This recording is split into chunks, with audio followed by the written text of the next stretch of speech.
In the heart of the 17th century, London was a city of stark contrasts. Its narrow, twisting streets were lined with timber-framed houses that leaned precariously over cobbled lanes. Smoke from countless chimneys hung over the city like a permanent haze. Markets buzzed with merchants shouting their wares. Horses clattered along crowded streets and the River Thames shimmered under the sun. But beneath this vibrant surface, danger lurked. The city was a tinderbox. Houses made of wood and straw, packed tightly together, made London an inferno waiting to happen. Small fires were common, but no one could have imagined the catastrophe that was about to strike. It all began quietly in a small bakery on Pudding Lane, one fateful night in September 1666.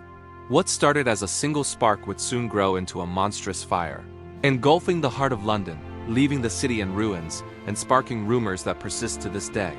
Was it a simple accident, or a carefully orchestrated conspiracy? Thomas Fariner, the royal baker, had closed his bakery late on Sunday, September 2nd. The ovens were still hot, the coals glowing, and a single unnoticed ember caught the wooden floor.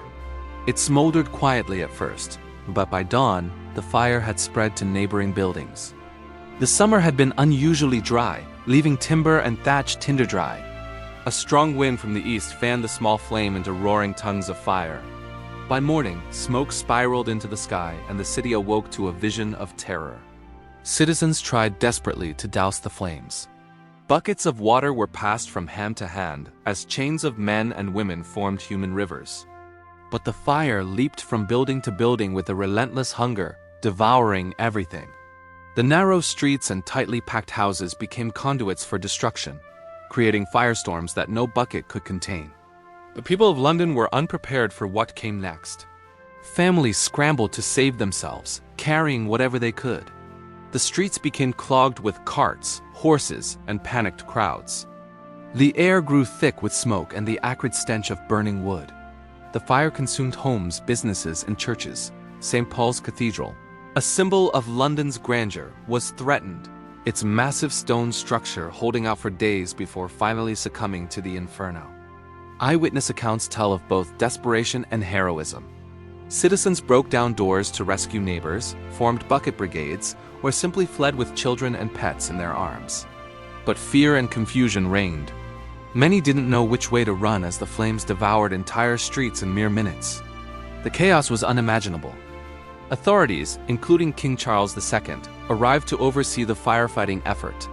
But in 1666, there was no organized fire department.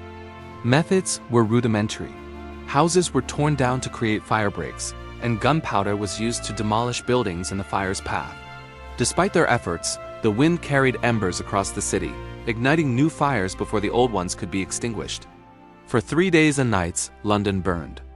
By the time the fire finally died down on September 6th, it had consumed more than 13,000 homes, 87 churches, and countless businesses. The devastation was staggering. Tens of thousands were left homeless.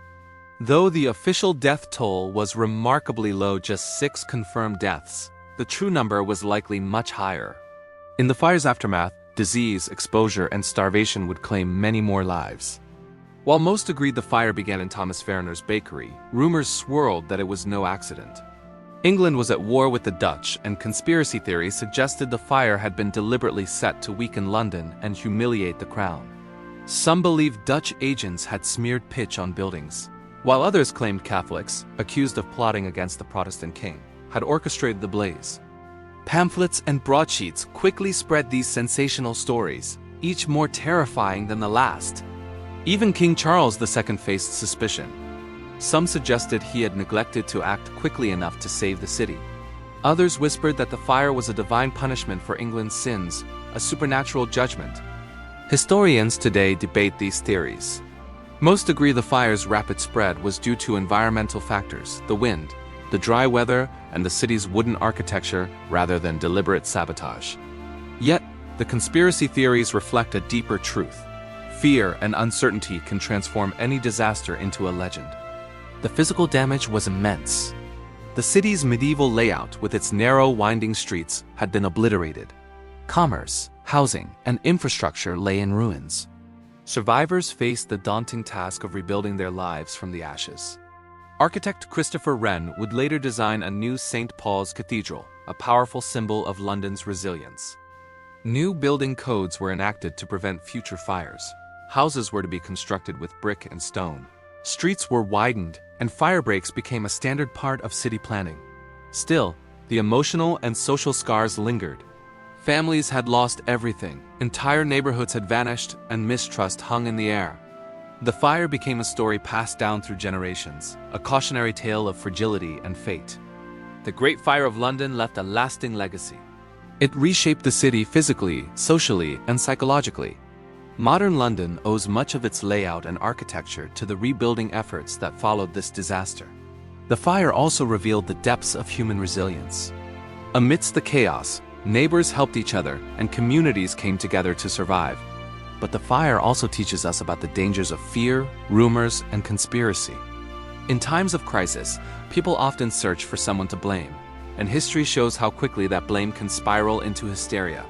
Even today, the Great Fire sparks fascination. Was it an accident? Revenge by enemies of the crown? Or simply the inevitable result of a timber city in a windy September? The debate continues. London burned, yet it survived. The Great Fire was both a catastrophe and a rebirth, a tragedy that gave rise to renewal. It serves as a reminder that human society, no matter how advanced, remains vulnerable to nature, chance, and fear. It is history's warning that disasters often bring out both the best and worst in humanity. London's story, scarred by flames but defined by its resilience, continues to inspire awe and curiosity. And as we imagine the smoke rising over the Thames, we remember the night a city became ashes and the people who rebuilt it stronger than before.